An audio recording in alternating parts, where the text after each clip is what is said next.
I'd like to focus on Shelton Thursday at this time, brought to you by our Community Credit Union. I've got two great guests in studio with me this morning. Shelton City Administrator Ryan Wheaton and crew leader for the City of Shelton, Mike Albaugh. Good morning, guys. Good morning, Jeff. Thanks for coming in and talking with me about a couple of things. Ryan, a little over a month now, you've been on the job, and things are starting to shake out here. You've been making some new hires, things like that. When it comes to people come, I'm sure, stop you on the street and ask you about things, this and that, the other thing.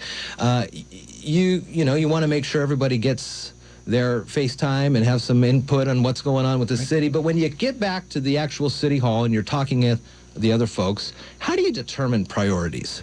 For us, we've been focusing on rebuilding trust with the community. So it's not just with the folks in Shelton, but it's with commission, with interdepartmental trust to make sure that we're all on the same page. I think that a couple of the ways that we have moved forward with this, one was hiring Vicki Lookback. Yeah. So she'll start a week from Monday.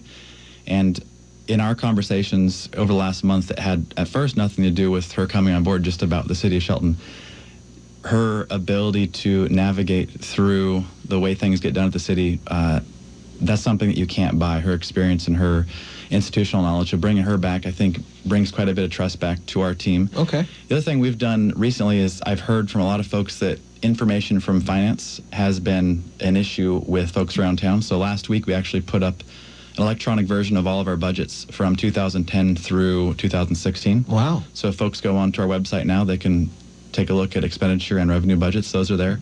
I think an important thing, and this is one of the major tasks that Mike and his team have been working on, is using our TBD, or Transportation Benefit District funds, to get out and have a physical show of where people's money go. Yeah. So looking at roads and sidewalks, grant matching, some of the things that we look for with those funds. One of the exciting things that we're going to roll out before the end of the year is a plan to eliminate gravel roads in town. This is going to be a multi-year plan. It's going to take us a while to get there. But we want folks to know that if there is a road or a street that is of importance to them, they can look online and find a list where they can get an idea for where that is in terms of priority.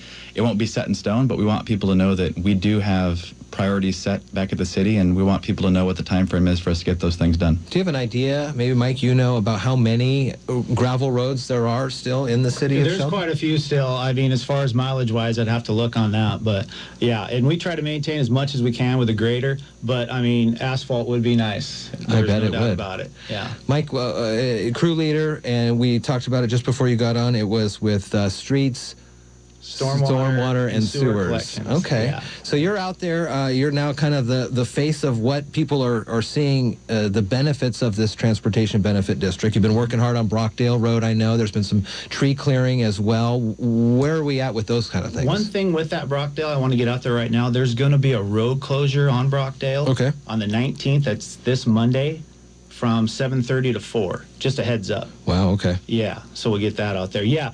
Right now, we have a contractor in clearing some timber right now because basically the root structure blew up that path. So we're going to come back through and pave that by the end of the month. So everything's going to be back together again for the Brockdale path. Okay. Yeah. Is that a heavily used area for walkers, bicyclists, joggers, things like that? Yeah, because we had quite an input when we went in there and you did? Yeah, tore it up. So, I bet. Okay. Yeah, but it's going to be back better than new. So. Well, very nice. Yeah. And then when you start so the Transportation Benefit District has been implemented half a year now or something like that. So you haven't really seen the total number of funds that we could be getting eventually. But when you say, and you're talking a little bit about grant matching, that's not necessarily the sexiest thing to talk about when it comes to fixing the roads. But where are we at now with some of the monies from the TBD and moving on into the future?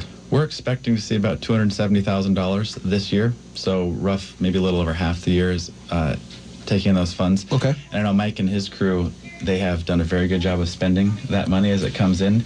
You guys have done, in the last 3 or 4 weeks, they've been out and they've been working on roads. Yeah, all we over. probably combined so far. Today is actually our last side street we'll pave. It's Center Street. Okay. And that'll get us right at the 3,500 linear foot mark. Roughly 12 blocks we paved this year, which doesn't sound like a whole lot, but it really is. I mean, especially with the style of paver we do not have an actual paver. We have a Leighton box, which limits us to our lane width.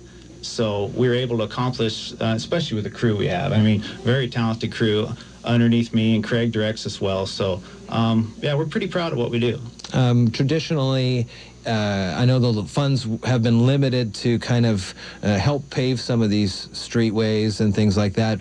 Over the years, what's the number of blocks Well, this year is pretty substantial. I mean, we opened it up a little bit more, and next year we're looking at paving 9 different side streets, ranging, including Capitol Hill area, Birch Street, Callanan, Sherwood. So yeah, we have some on our radar for sure. Seems like you guys were ready for this. I mean, it seems like already the I think benefits. all of town is ready for I this. think all the town have been ready for decades for this, but it seems like you had maybe a list of things ready to go, and as soon as those funds started coming in, you guys really got to work.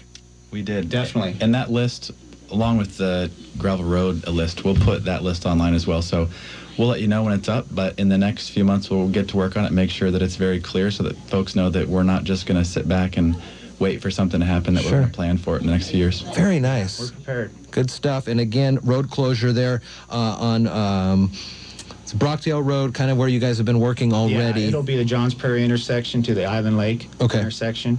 7:30 to 4 There'll Monday. be local access for buses and residents into Springfield and coming back out onto Johns Prairie Way. Okay. Good to know, and we'll make sure we let people know about that on Monday. Excellent. Ryan, Mike, good to see you. Thanks for coming in. Right on. Have a great rest of your day. Yeah, go Hawks. Go Hawks.